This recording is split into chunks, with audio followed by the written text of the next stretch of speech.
Allahu Akbar, Allahu Akbar. Sila subscribe atau langgan video-video terbitan CRTV kami. Terima kasih. Dosa ditanggung oleh suami itu apabila istrinya berbuat salah, suaminya tahu namun diam. Maka dosa ini ditanggung oleh suami. Tapi kalau semisal suaminya sudah mengingatkan, wahai istriku, ini perbuatan maksiat, jangan kamu kerjakan. Namun ternyata istrinya tak acuh, maknanya tidak menghiraukan nasihat daripada suaminya, maka sudah nafsi-nafsi. Apapun yang kau kerjakan itu menjadi tanggung jawab engkau.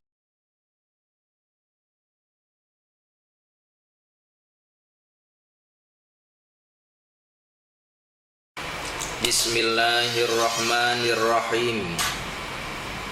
Assalamualaikum warahmatullahi wabarakatuh.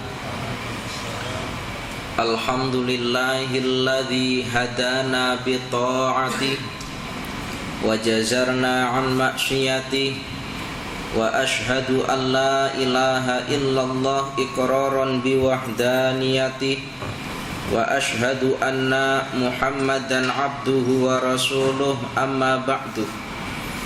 Hadirin jamaah muslimin wal muslimat yang dimuliakan oleh Allah, alhamdulillah, puji syukur kita kehadirat Allah atas segala nikmat-nikmat yang telah diberikan kepada kita, sehingga dengan nikmat-nikmat itu Allah masih memberikan kesempatan kepada kita untuk hadir di dalam masjidnya yang tidak lain disolati, untuk melaksanakan ibadah sholat yang tentunya kita laksanakan dengan cara berjamaah.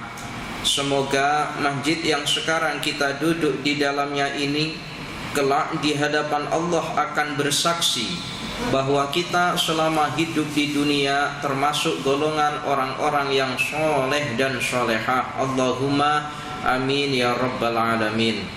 Para jamaah yang dirahmati oleh Allah, melanjutkan bahasan kita pada pertemuan minggu yang lalu, baginda Nabiuna Muhammadin sallallahu alaihi wasallam di dalam hadisnya baginda Nabi sampaikan sittatu asya'a gunna gharibatun fi sittati mawadi'ah. Ada 6 perkara, kata baginda Nabi, yang mana 6 perkara ini dianggap gharib, dianggap pelik, asing apabila berada pada 6 perkara yang lain atau 6 tempat. Yang pertama yang dianggap pelik, kata baginda Nabi, al-masjidu gharibun idza kana al-masjidu mabniyan fima baina qaumin la yusalluna fihi. Yang pertama adalah masjid akan dianggap pelik apabila dibina di tengah-tengah orang kampung, yang mana orang kampungnya itu la yusalluna fihi, tidak melaksanakan sholat di dalam masjid. Kemudian yang kedua, yang pertama ini sudah panjang lebar Ustaz jelaskan. Kemudian yang kedua dianggap pelik adalah wal mushafu gharibun. Mushaf itu dianggap pelik idza kanal mushafu maudu'an, apabila mushaf itu diletakkan fi manzili qaumin, pada rumahnya orang kampung atau pada suatu rumah, la yaqra'una fihi, yang mana orang rumah tidak baca Al-Qur'an. Ada Al-Qur'an di dalam rumah tetapi orang rumah tak baca Al-Qur'an. Maknanya apa? Al-Qur'an hanya dijadikan sebagai hiasan belaka. Nah ini, maka para jamaah yang dirahmati oleh Allah, seringkali mungkin di dalam rumah kita ini ada hiasan-hiasan.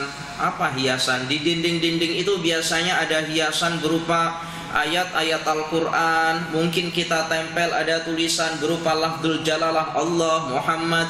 Para jamaah yang dirahmati oleh Allah, itu tujuannya untuk apa? Bukan untuk tazayyun sahaja, bukan hanya untuk hiasan rumah sahaja, tetapi kalau boleh tujuan kita yang paling utama adalah mengingatkan kita. Setiap kita tengok, hati kita selalu ingat, maknanya kita zikir.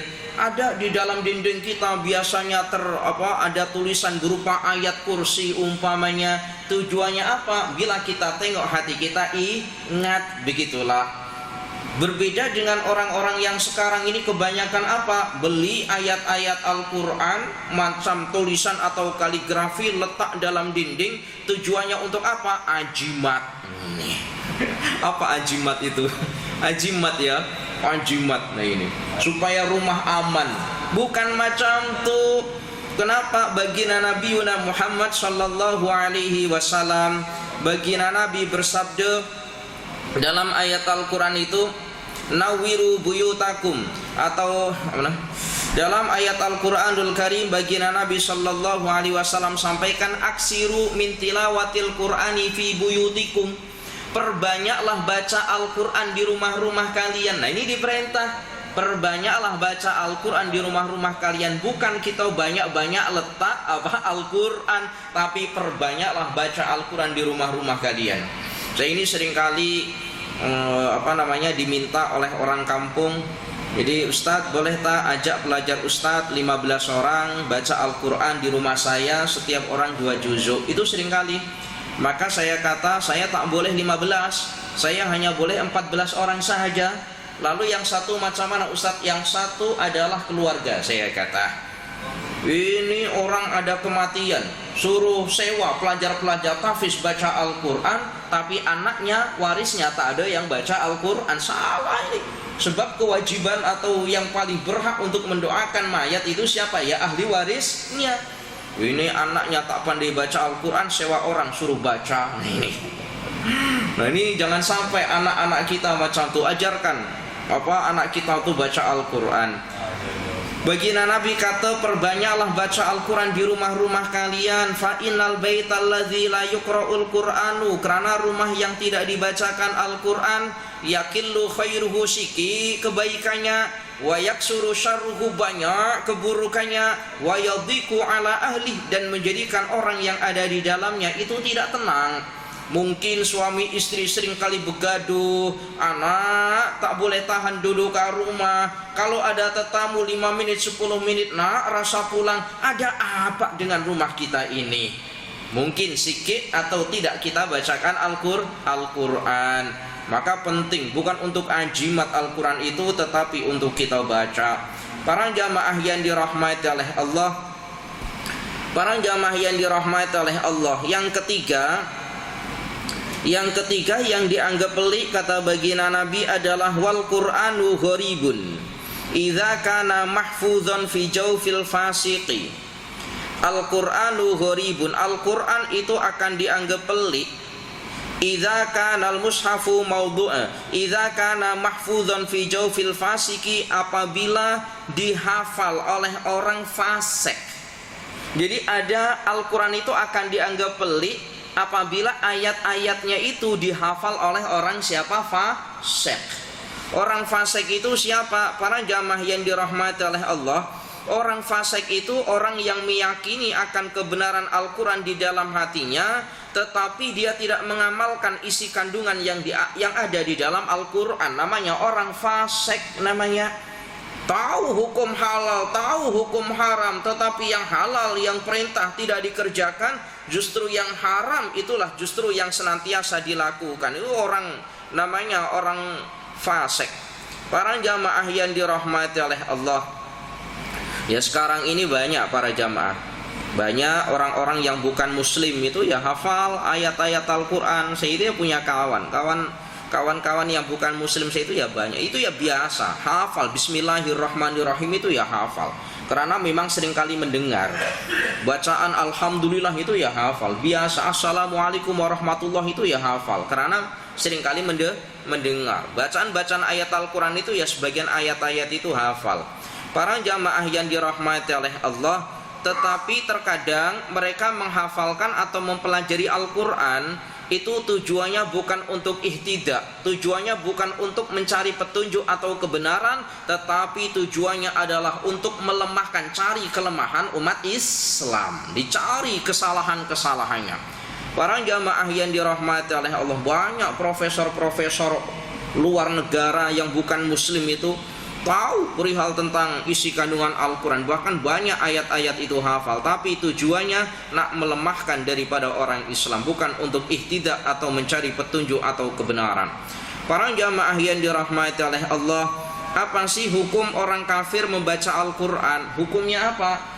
Orang kafir membaca Al-Quran itu hukumnya apa? Nah ini, maka para ulama mentafsir. Yang pertama, orang kafir atau orang yang bukan muslim yang membaca Al-Quran dengan niat istihza.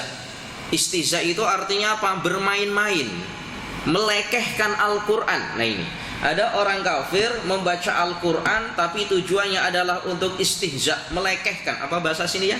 Melekehkan, melekehkan atau bermain-main, meremehkan Al-Quran. Maka yang demikian ini disepakati oleh para ulama haram hukumnya, dan kita wajib untuk menghalang mereka. Nah ini kalau dihukumi haram, mereka kan bukan orang muslim, macam mana nak dihukumi haram? Iya kan? Hukum haram itu ada pada orang muslim. Orang yang bukan muslim tak dodoh kata haram itu tidak ada. Tetapi kita sebagai orang muslim wajib untuk menghalang. Apa maknanya menghalang? Ingkar. Ingkar lah, ingkar. Ingkar. Para jamaah yang dirahmati oleh Allah, ada itu baru-baru ini itu baru-baru ini kalimat la ilaha illallah itu diremikkan. Apa ya diremikkan itu ya? Remik, tahu remik? Lagu musik yang remik, nah kayak gitu. Itu kalimat la ilaha illallah. Kemudian yang meremikkan ini itu bukan orang muslim. Itu justru orang kafir yang meremikkan, orang Korea. Di lagu-lagu Korea itu ternyata ada penyebutan kalimat itu. Ya kalau semisal itu karena kebodohannya, ya patut untuk kita ingatkan. Tapi akhirnya lagu itu atau musik itu tidak beredar. Para jamaah yang dirahmati oleh Allah, ya mungkin karena kebodohan. Tapi kalau dengan mananya begini loh, kalau semisal mereka melakukan itu karena kebodohan, karena tidak tahu akan hukum, ya patut untuk kita ingatkan. Tapi kalau tujuannya adalah untuk istihza, maka wajib kita untuk memeranginya. Merangi ini dalam perkara apa? Maknanya bukan kemudian kita bunuh apa tidak, tetapi kita wajib untuk mengingatkannya. Para jamaah yang dirahmati oleh Allah. Kemudian yang kedua, hukum orang kafir membaca Al-Quran itu hukumnya, andaikan orang kafir atau orang yang bukan muslim itu membaca Al-Quran tapi tujuannya untuk ihtidak, untuk mencari petunjuk. Jadi ada orang kafir baca Al-Quran tujuannya adalah untuk mencari kebenaran, maka bagaimana yang demikian? Malah justru kita sebagai orang muslim yang tahu akan isi kandungan Al-Quran, malah justru kita dianjurkan untuk untuk mengajarkannya. Karena tujuannya dia adalah untuk ihtidak, untuk mencari petunjuk. Maka kita kasih jalan macam mana supaya dia boleh mendapati petunjuk tersebut. Baginda Nabi Muhammad sallallahu alaihi wasallam. Mana ustaz dalilnya? Kalau orang kafir itu orang kafir dalam perkara ini membaca Al-Quran, apakah ada dalilnya? Ada dalilnya. Ada satu riwayat yang diriwayatkan oleh Ibnu Abbas radhiyallahu an, bahwa baginda Nabi sallallahu alaihi wasallam itu pernah mengirim sebuah surat kepada seorang raja, yang raja itu namanya Heroklus. Heroklus itu ya kalau sekarang kita baca itu Hercules. Ya betul ya, Hercules ya. Hercules. Ya kalau bahasa Arabnya Heroklus tapi kita bacanya Hercules. Nah ini Hercules. Isi surat daripada baginda Nabi kepada Hercules itu, bunyi suratnya itu begini: Bismillahirrahmanirrahim. Min Muhammadin Abdillah wa rasulihi ila Heroklus. Ya ahlal kitabi ta'alau ila kalimatin sawa'im bainana wa bainakum. Itu bunyi ayatnya. Dan ini merupakan penggal daripada ayat Al-Quran. Para jamaah yang dirahmati oleh Allah, apa maknanya Bismillahirrahmanirrahim? Dengan nama Allah yang maha pemurah lagi maha penyayang. Min Muhammadin. Surat ini berasal daripada Muhammad bin Abdillah. Ya ahlal ila Heroklus, kepada raja yang bernama Heroklus. Ya ahlal kitabi, wahai ahli kitab. Ahli kitab ini siapa? Nah ini ahli kitab ini siapa? Ahli kitab ini kalau dalam ilmu fiqh itu yang dinamakan dengan ahlul kitab itu adalah orang yang masih berpegang teguh dengan ajaran-ajaran Nabi sebelum baginda Nabi Shallallahu Alaihi Wasallam. Itu namanya ahlul kitab, dengan kitabnya Taurat, Injil dan Zaburnya. Tapi untuk zaman sekarang itu kalau dia masih berpegang dengan kitab yang original, maknanya kitab yang asli. Nah, kalau sekarang kitab Injil, Zabur, Taurat itu sudah mengalami revisi, katanya Al-Qur'an, katanya kitabnya kitab suci, tetapi tiap tahun adakan musyawarat. Musyawarat apa? Nak menyesuaikan isi kandungan yang ada dalam kitab-kitab ya. Nah ini. Kalau nak menyesuaikan berarti kan ini tidak sesuai, ada yang tidak sesuai. Macam mana boleh dikatakan kitab suci? Kalau zaman sekarang orang berpegangan kepada tadi itu kitab selain daripada Al-Quran, Zabur, Injil, Taurat umpama atau Injil, itu tidak dinamakan ahlul kitab. Kenapa? Sebab bukan yang asli, yang asli. Para jamaah yang dirahmati oleh Allah, kitab Taurat, kitab Injil, kitab Taurat dan kitab Injil itu banyak banyak kandungan-kandungan yang sifatnya itu nasihat-nasihat gitu dalam kitab Taurat dan kitab Injil. Nasihat-nasihat nih. Para jamaah yang dirahmati oleh Allah, ya ahlal kitab, isi daripada surat yang dikirimkan baginda Nabi kepada Raja Heraklus atau Hercules, ya ahlal kitab, wahai ahlul kitab, ta'alau ila kalimatin sawa'im bainana wa bainakum. Ta'alau, marilah, ila kalimatin, kepada atau menuju kepada kalimat sawa'im bainana wa bainakum, yang kalimat itu sama antara saya dengan kalian. Nah itu. Ini kan maknanya halus. Wahai ahlu kitab, kesinilah atau marilah kita sama-sama kembali kepada kalimat yang kalimat itu antara kami dengan kalian itu sama. Kira-kira kalimat apa? Ya la ilaha illallahu Muhammadur Rasulullah. Nah ini, para jamaah yang dirahmati oleh Allah, syahad atau disebut dengan syahadatain. Syahadat atau kalimat tauhid itu mulai daripada semenjak dahulu kala, semenjak zaman Nabi Adam sampai sekarang itu kalimatnya ya sama, tidak akan berubah. Nah, kalau semisal zaman sekarang ada kalimat tauhid, kalimatnya dirubah-rubah, itu namanya bukan kalimat tauhid.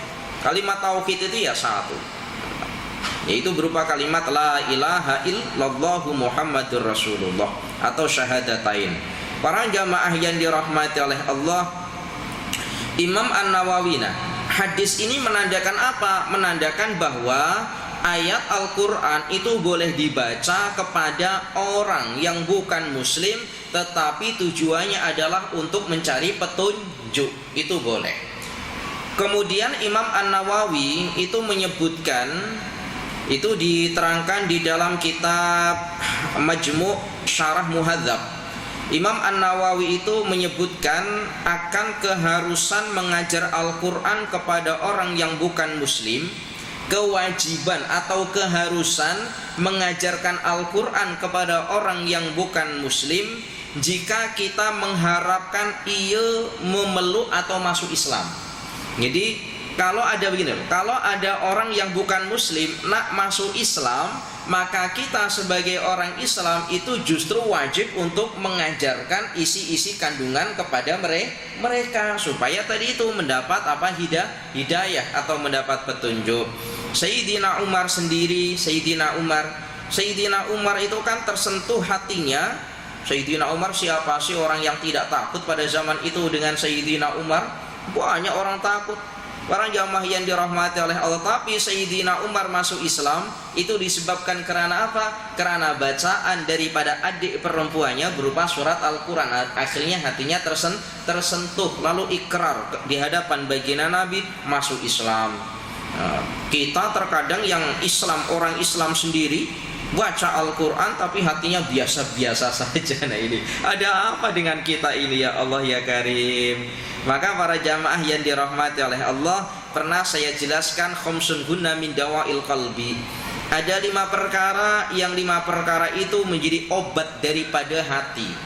Maknanya apa obat daripada hati? Ya namanya obat itu kan menandakan kalau kita sakit. Nah itu ada 5 yang boleh menjadi obat daripada hati kita. Itu salah satunya apa? Salah satunya adalah qiraatul Quran bitadaburi, membaca Al-Quran dengan tadabbur. Dengan tadabbur itu artinya apa ya? Di sini biasa kalau tadabbur itu dimaknai apa? Tadabbur itu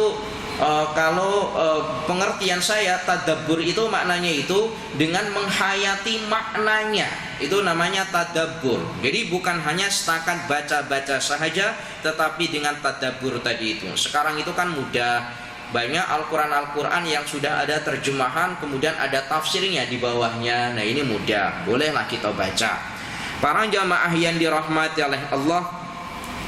Kemudian yang keempat, kata baginda Nabi Sallallahu Alaihi Wasallam, yang keempat yang dianggap pelik, apa yang keempat itu? Yang keempat adalah wal mar'atul muslimatu sholihatu ay al muti'atu lillahi wa li rasulihi al muhsinatu lil umuri gharibatun fi yadi rajulin zalimin. Wanita atau perempuan yang muslimah yang taat kepada Allah dan Rasulnya serta melaksanakan amal-amal soleh itu akan berasa asing atau pelik apabila berada di bawah lindungan lelaki atau suami yang melakukan kebatilan atau berbuat zalim. Ada perempuan soleh, taat kepada Allah, taat kepada Rasulnya, melaksanakan amal-amal soleh, tetapi di bawah lindungan laki-laki, maknanya di bawah lindungan seorang suami atau bersuamikan, yang mana suaminya ini adalah orang yang zalim, orang yang melakukan, orang yang gemar melakukan perbuatan maksiat. Maka asing, pelik, ada perempuan soleh tetapi dipimpin oleh laki-laki yang zalim atau ahlul batil. Nah ini para jamaah yang dirahmati oleh Allah. Ini seringkali seringkali jumpa dengan pemuda-pemuda, orang yang masih muda-muda itu, Ustaz tolonglah doakan saya, semoga saya ini selekas mungkin jabat jodoh. Saya kata, kamu nak jodoh yang macam mana? Ya tentu saya nak jodoh yang solehah, taat, akhlaknya molek, cantik. Nah ini supaya saya kata, harapanmu itu terlalu tinggi, harapan kamu itu terlalu tinggi. Kamu sahaja sholat pun terkadang bermalas-malasan nak cari perempuan yang kayak gitu. Dah kurangi standar nak perempuan yang macam tuh. Cari saja perempuan yang terpenting sholatnya menghadap kiblat, saya kata. Cari perempuan yang sholatnya menghadap kiblat. Mananya ya perempuan yang molek itu ya insya Allah untuk laki-laki yang molek, dan sebaliknya. Para jamaah yang dirahmati oleh Allah, baginda Nabi Muhammad sallallahu alaihi wasallam, baginda Nabi bersabda, ahabbukum ilayya ahsanukum akhlaqan. Di antara kalian atau di antara kamu sekalian yang paling saya cintai, yang paling saya sukai, kata baginda Nabi, adalah orang-orang yang baik akhlaknya. Akhlaknya, akhlak kepada siapa? Ya akhlak pertama, akhlak kepada Allah Ta'ala, akhlak kepada Rasulullah Sallallahu Alaihi Wasallam. Begitupun juga akhlak kepada sesama makhluk. Sesama makhluk ini ada kalanya sesama manusia atau selain daripada manusia. Kita kena ada akhlak. Para jamaah yang dirahmati oleh Allah, baru-baru ini Masya Allah, ini minta maaf ini, cerita sikit. Ini nanti kira-kira macam mana pendapat para jamaah, tapi pendapat itu nafsi-nafsi lah, sendiri-sendiri. Nanti jabarkan pendapat sendiri-sendiri. Jadi di tempat saya mengajar itu ceritanya ada anjing. Jadi anjing ini seringkali masuk asrama, seringkali masuk kantin. Ya namanya anjing, disuruh pun ya balik lagi, dan dihalau pun balik lagi, dan seterusnya. Kemudian ceritanya anjing ini itu luka sehingga tidak boleh jalan. Kemudian ada orang yang repot perihal tentang ada anjing yang luka, lalu diambillah anjing itu di pondok tempat saya mengaji itu, diambil oleh yang namanya yang biasa ambil hewan-hewan itu bagian hewan itu ya, bagian hewan, tapi bukan bomba. Bagian hewan itu diambil. Kemudian diobati diobati. Jadi anjing ini dikasih obat, dia luka tadi tak boleh jalan. Tahu tak berapa biaya daripada perawatan daripada anjing ini? Ternyata dalam ini bilnya itu, tapi bukan kita yang bayar, tak tahu siapa yang bayar. Kan dalam bilnya itu tertulis angka 2000 lebih. Dalam hati saya, ya Allah, kita ini bila sakit terkadang kita manusia yang sakit terkadang ini anjing sampai 2000 lebih, itu pun kata belum selesai. Ya Allah ya kan. Nah, kira-kira pendapat jamaah ini gimana kira-kira? Para jamaah yang dirahmati oleh Allah, dalam hati saya, ya Allah, begitu berharganya. Para jamaah yang dirahmati oleh Allah. Kemudian para jamaah yang dirahmati oleh Allah, termasuk perempuan-perempuan yang molek itu di dalam ayat Al-Qur'anul Karim surat An-Nisa itu dijelaskan fasolihatu qanitatun hafidzatul lil ghaibi bima hafizallah al-ayah. Dalam kalimat tersebut atau dalam ayat tersebut itu menjelaskan perempuan-perempuan yang solehah adalah, nah ini, perempuan-perempuan yang solehah adalah mereka yang taat kepada Allah Ta'ala dan menjaga diri ketika suaminya tidak ada, karena Allah telah menjaga mereka. Itu di dalam surat An-Nisa. Para jamaah boleh baca dalam surat An-Nisa ayat yang, kalaupun Ustaz tidak silap, ayat yang ke-34. Kalaupun Ustaz tidak silap, nanti boleh baca. Perempuan-perempuan yang soleha atau perempuan itu dianggap soleha apabila mereka itu taat kepada Allah, boleh menjaga dirinya ketika suaminya lil ghaibi, ketika suaminya tidak ada, karena sungguh Allah menjaga dirinya. Maka mungkin para jamaah pernah mendengar ada satu kisah di mana seorang perempuan yang ditinggal oleh suaminya bekerja, lalu suaminya berpesan, wahai istriku, ketika aku bekerja jangan engkau keluar daripada rumah. Ketika suaminya pergi, datanglah seorang tamu memberikan kabar, wahai engkau perempuan daripada orang tuamu yang bernama ini, aku nak memberikan kabar kalau ayahmu meninggal dunia. Maka datanglah sekedar tengok jenazahnya sebelum ia dikuburkan. Maka perempuan ini, macam mana aku tidak mendapat izin daripada suamiku untuk keluar rumah. Nah ini, kalau sekarang kan mudah, suaminya macam tuh, sekarang kan boleh cukup misik, boleh ketak. Wah ini ada WhatsAppnya, boleh telepon. Dulu tak ada telepon, tak ada WhatsApp. Nah ini, ketika suaminya datang, istrinya cerita kalau ayahnya meninggal dunia. Lalu suaminya, kenapa engkau tidak mendatangi daripada jenazah ayahmu? Aku tidak mendapat izin daripada engkau, sebab engkau pesan jangan keluar selagi kerja, selagi engkau kerja. Para jamaah yang dirahmati oleh Allah, malamnya suami ini bermimpi berjumpa dengan ayah daripada perempuan atau ayah daripada istrinya. Dalam mimpi itu berterima kasih telah mendidik anak perempuannya menjadi perempuan yang taat kepada suaminya. Sehingga apa? Asbab daripada didikan seorang suami kepada anak perempuannya tadi itu, sehingga anak perempuannya menjadi anak perempuan yang taat kepada suaminya, maka apa? Allah membebaskan siksa di dalam kubur. Itu banyak cerita-cerita itu diceritakan oleh para tok-tok guru, itu banyak sekali. Para jamaah yang dirahmati oleh Allah, tapi sekali lagi ya, cerita-cerita yang demikian ini bukan cerita yang al-ma'thurat, yang maknanya 100% kita boleh akui daripada kebenarannya, tetapi ini adalah kisah motivasi yang memang seharusnya kita itu seorang perempuan kena taat kepada suami. Nah ini, para jamaah yang dirahmati oleh Allah, yang kelima, para jamaah yang dirahmati oleh Allah, yang kelima yang dianggap gharib. Apa yang kelima itu? Yang kelima adalah warrajulul muslimu as-salihu gharibun. Laki-laki muslim itu dianggap asing.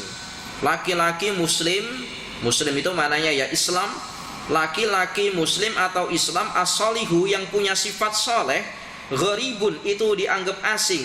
Fi yadi imra'atin radiyatin, apabila beristrikan seorang perempuan yang rendah budi pekertinya atau akhlaknya tak comel. Nah, betul ya, akhlaknya tak comel, akhlaknya tak molek. Ada laki-laki yang soleh, Islam soleh, alim, tapi beristrikan yang istrinya ini tidak punya akhlak yang comel. Nah ini berarti asing. Para jamaah yang dirahmati oleh Allah, asing itu maknanya gharib, pelik. Para jamaah yang dirahmati oleh Allah, para jamaah yang dirahmati oleh Allah, bagaimanapun juga laki-laki itu akan menjadi imam di dalam rumah tangga. Maka kita sebagai laki-laki ya harus tegas. Maknanya bagaimana? Mengajarkan ilmu agama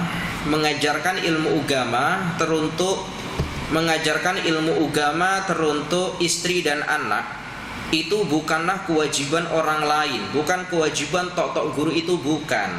Lalu kewajiban siapa sih mengajarkan ilmu agama teruntuk istri dan anak? Itu tidak lain adalah kewajiban ayah atau suaminya tadi itu, suami daripada istrinya.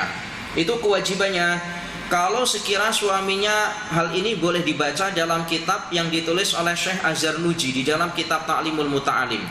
Kalau semisal suaminya tak boleh mengajarkan ilmu agama karena dia pun tak pandai, maka bagaimana kewajibannya? Kewajibannya adalah menghantarkan istri dan anaknya kepada orang yang pandai ilmu agama untuk belajar kepadanya. Itu kewajibannya. Kenapa? Kalau suaminya atau ayah daripada anak perempuannya tak nak menghantarkan anak perempuan atau istrinya kepada orang yang pandai ilmu agama untuk belajar kepadanya, sehingga anak perempuannya berbuat maksiat, diam sahaja, ayahnya diam sahaja karena tidak tahu kalau itu adalah perbuatan maksiat. Istrinya berbuat maksiat, diam sahaja suaminya karena tak tahu kalau itu perbuatan maksiat. Maka hati-hati, setiap perbuatan maksiat yang dikerjakan oleh keduanya menjadi tanggung jawab daripada suaminya.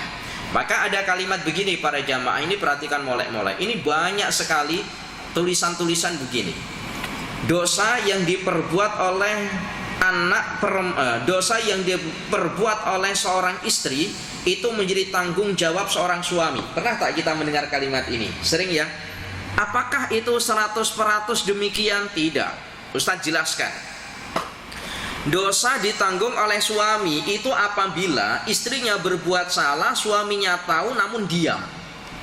Maka dosa ini ditanggung oleh suami. Tapi kalau semisal suaminya sudah mengingatkan, wahai istriku, ini perbuatan maksiat, jangan kamu kerjakan, namun ternyata istrinya tak acuh, maknanya tidak menghiraukan nasihat daripada suaminya, maka sudah nafsi-nafsi. Apapun yang kau kerjakan itu menjadi tanggung jawab engkau.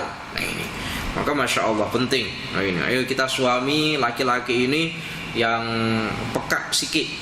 Sekarang itu fitnah, Masya Allah, fitnah itu tidak harus, minta maaf ya ini ya, minta maaf. Fitnah itu sekarang itu tidak harus di luar rumah. Terkadang di dalam rumah pun fitnah itu boleh datang. Dengan cara apa? Ya Allah ya Karim. Orang itu dulu kalau orang mengumpat, tahu ya apa bahasa sini mengumpat ya.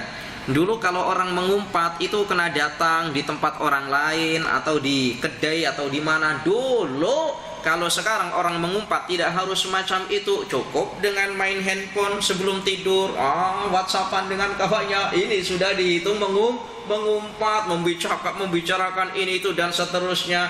Ya Allah, dulu para jamaah yang dirahmati oleh Allah, dulu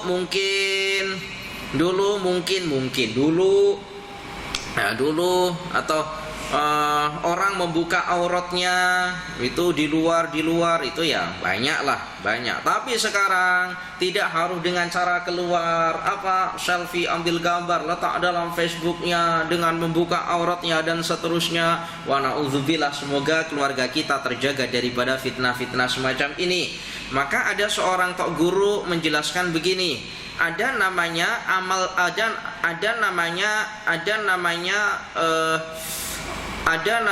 pahala kebaikan yang sifatnya jariyah, dan ada sifatnya dosa yang dosa itu juga jariyah. Jariyah itu apa? Jarun itu artinya mengalir. Ada amal kebaikan yang pahalanya itu jariyah. Jariyah itu maknanya terus mengalir. Contohnya apa? Contohnya seumpama kita ini wakaf. wakaf apalah di dalam masjid, selama itu masih digunakan maka akan menjadi jariah terus, pahalanya akan mengalir meskipun kita sudah mati, terus akan mengalir pahalanya. Sama ada dosa yang dinamakan dengan dosa jariah. Seumpama apa? Kita meninggalkan perkara-perkara maksiatnya, perkara-perkara fitnahnya di dalam Facebooknya, YouTube-nya, orangnya sudah mati tapi itu masih dinikmati oleh jutaan orang, maka dinamakan dengan dosa jariah. Jom perhatikan anak-anak kita kalau mainan handphone, tengok ya, tengok. Para jamaah yang dirahmati oleh Allah, yang keenam para jamaah yang dirahmati oleh Allah, yang keenam yang berasa asing. Apa yang keenam itu? Yang keenam kata baginda Nabi, al-alimu gharibun. Orang alim itu dianggap asing. Alim itu maknanya ya orang yang ahli ilmu dan mengamalkan apa yang dia ketahui. Ini namanya orang alim. Perhatikan ini, orang alim itu siapa? Orang yang ahli ilmu dan dia mengamalkan apa yang dia ketahui. Kalau hanya setakat pandai bincang perihal tentang ilmu, banyak sekali sekarang ini para jamaah yang dirahmati oleh Allah. Maka saya ini minta maaf, saya ini pernah diserang habis-habisan banyak diserang habis-habisan ini. Gegara saya ini membuat status, yang status saya itu begini. Minta maaf. Jadi saya pernah membuat satu status, yang status itu akhirnya saya menjadi macam-macam lah. Jadi begini, tidak dikatakan orang yang ahli ilmu, atau kurang lebih lah kalimatnya semacam itu. Tidak dikatakan orang yang ahli ilmu atau tidak dikatakan orang alim apabila orang tersebut tidak pandai baca kitab, saya kata macam itu. Jadi tidak dikatakan orang alim, orang yang ahli ilmu, yang betul-betul alim apabila tidak pandai baca kitab. Akhirnya saya di macam-macam. Ustaz, sekarang ini kita boleh belajar ilmu cukup dengan Google-nya, tak perlu pandai baca. Nah, ini. Sekarang kita boleh duduk dengarkan ilmu, mungkin boleh kita jadi orang yang ahli ilmu. Lalu saya kata begini para jamaah, orang yang ahli ilmu itu ya tentu orang yang boleh menentukan hukum halal haram. Itu orang yang ahli ilmu, orang yang boleh menentukan hukum-hukum atau mengetahui hukum-hukum. Nah, kalau kita menyampaikan hukum-hukum yang sudah al-ma'thurat fil Qur'ani wal hadis, hukum-hukum itu sudah ada di dalam Al-Quran, sudah di dalam hadis, itu namanya bukan menentukan hukum, tapi membacakan hukum. Menentukan hukum itu adalah sesuatu perkara, kemudian perkara tersebut baru ditentukan ini hukumnya bagaimana, dan itu tidak termaksurat, tidak ada keterangannya di dalam Al-Quran dan hadis. Tentu dengan bahasa, dengan qiyas, dengan ilmu mantik, balaghah, usul fikih dan seterusnya. Berarti apa? Untuk menjadi orang alim itu kena pandai atau banyak baca kitab. Banyak baca kitab mananya pandai baca kitab. Nah ini, para jamaah yang dirahmati oleh Allah, sekarang kita ini mudah bagaimana? Pokoknya kita dekat dengan orang yang ahli ilmu, insya Allah selamat. Kita dekat dengan orang yang ahli ilmu itu insya Allah selamat. Yang keenam kata baginda Nabi, al-alimu gharibun idza kana muqiman baina qaumin la yastami'una ilaihi. Orang alim itu dianggap gharib atau asing, pelik. Idza kana muqiman, apabila berada. Idza kana, apabila orang alim tersebut muqiman, itu mukim, berada baina qaumin, di antara kaum atau di antara orang kampung, la yastami'una ilaihi, yang mana orang kampung itu tidak mendengarkan apa keceknya itu, apa nasihatnya. Ada orang alim duduk di tengah-tengah orang kampung menyampaikan ilmu, tetapi apa yang dia sampaikan tidak didengarkan. Jangankan diamalkan, didengarkan saja tidak. Maka ini pelik kata baginda Nabi. Apa? Pelik. Maka subhanallah, sekarang kita ini ada kemudahan. Dulu kalau kita nak dapat ilmu, kita kena datang ke rumah tok guru, kena datang di suraunya tok guru, kena datang di pondoknya tok guru. Dulu kalau kita nak dapat ilmu. Sekarang kita nak dapat ilmu cukup dengan apa? WhatsApp tok guru. Boleh datang tak ke masjid saya? Boleh. Tok gurunya datang, kita yang WhatsApp tidak datang. Nah ini zaman sekarang ini, Masya Allah, ada kemudahan. Para jamaah yang dirahmati oleh Allah, orang alim itu akan dianggap pelik apabila berada di tengah-tengah orang kampung yang orang kampung itu tidak mendengarkan daripada nasihat-nasihatnya. Para jamaah yang dirahmati oleh Allah, maka baginda Nabi Muhammad sallallahu alaihi wasallam, orang-orang yang demikian, yang di atas tadi itu, yang di atas mana? Yang di atas macam mana? Ada masjid tetapi orangnya tidak datang ke masjid. Ada orang alim yang menyampaikan ilmu nasihat tapi orangnya tidak mendengarkan daripada nasihat orang yang ahli ilmu tadi. Perkara-perkara di atas tadi itu. Dalam kitab ini dijelaskan summa qala Nabi alaihi salatu wasalam, kemudian baginda Nabi sallallahu alaihi wasallam bersabda, innallaha ta'ala, sungguh Allah ta'ala la yanzuru ilaihim, tidak akan melihat terhadap mereka. Mereka siapa? Mereka tadi itu, ada masjid tapi mereka tidak sholat di masjid. Ada orang alim memberikan nasihat tapi tidak mendengarkan nasihatnya orang alim. Nah, ini maknanya mereka tadi itu. Innallaha ta'ala, sungguh Allah ta'ala la yanzuru ilaihim, tidak akan melihat terhadap mereka yaumal qiyamati, pada hari kiamat, nadrar rahmati, dengan pandangan belas kasihan. Pada hari kiamat mereka-mereka yang di atas tadi itu tidak akan dilihat oleh Allah dengan pandangan belas kasihan. Mananya apa? Tidak selamat pada hari kiamat kelak. Ya Allah, semoga kita terjauhkan daripada sifat-sifat yang dimaksud oleh baginda Nabi, innallaha la yanzuru ilaihim. Amin ya rabbal alamin. Para jamaah yang dirahmati oleh Allah, cukup insyaallah kita lanjutkan pada pertemuan hadapan insyaallah. Al-afu minkum, mohon maaf apabila ada kesalahan. Ihdinas siratal mustaqim. Tsumma assalamu alaikum warahmatullahi wabarakatuh.